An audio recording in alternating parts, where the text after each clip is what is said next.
I'd love to pivot now, Francis, and dig deeper into Shrapnel and Shrapnel's economy.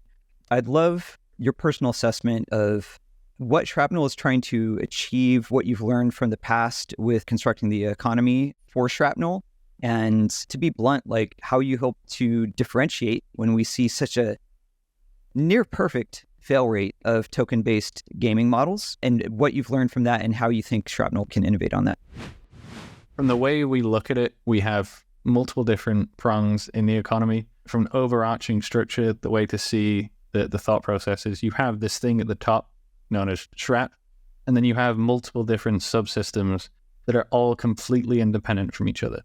So I'll just focus on two. So you have the creator economy and the actual gameplay section of that loop. And the way you design it is that if the creator economy, for some reason, and whatever that is, it collapses, well, it does not in any way affect the actual player portion of that economy. So they're completely separate and only connected from the top by what makes the game, and that is the fact that the Shrap token's integrated. So the end goal for each economy is slightly different.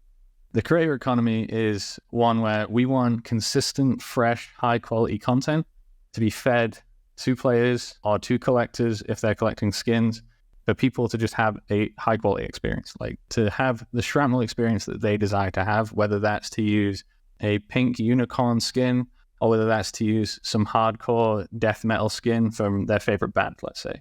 Very two separating and different experiences, but something that the creator economy should be able to support both of those.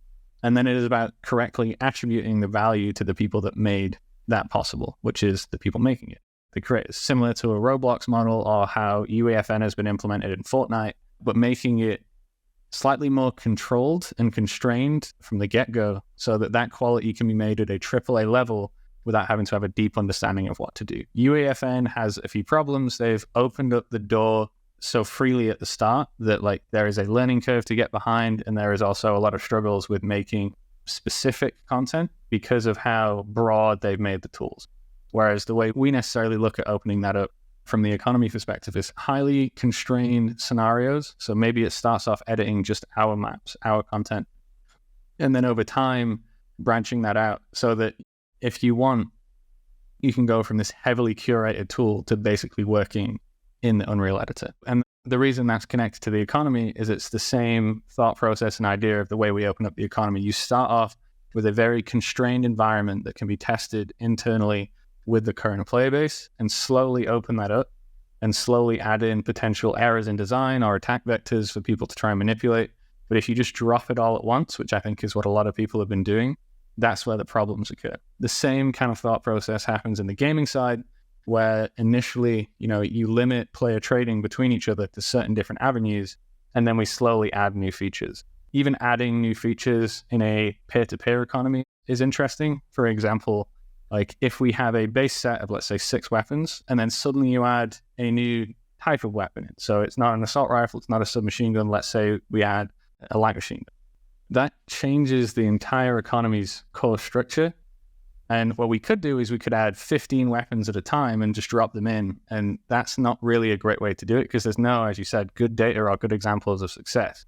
So we want to see all these behavioral impacts of adding either new content or changing content. Let's say we don't even add something. Let's say we feel like a certain weapon is too powerful.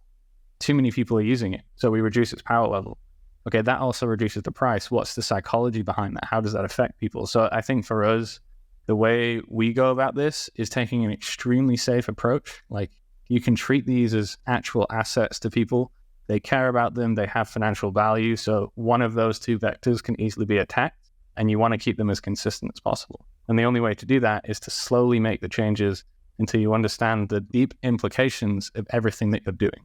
The high level, it's lots of subsystems and then slow expansion over time, and not just dropping an entire thing where there could be a day zero error that you just don't know exists in your actual design. It's very focused, curated extraction of information for us.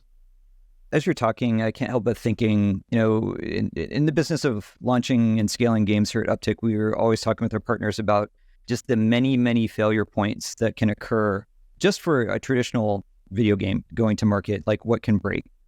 And obviously, like, we're big bulls on what Web3 can bring to the gaming sector. And in disclosure, which I should have said up front, I'm a small investor in Shrapnel. I've used the platforms that Felix has built.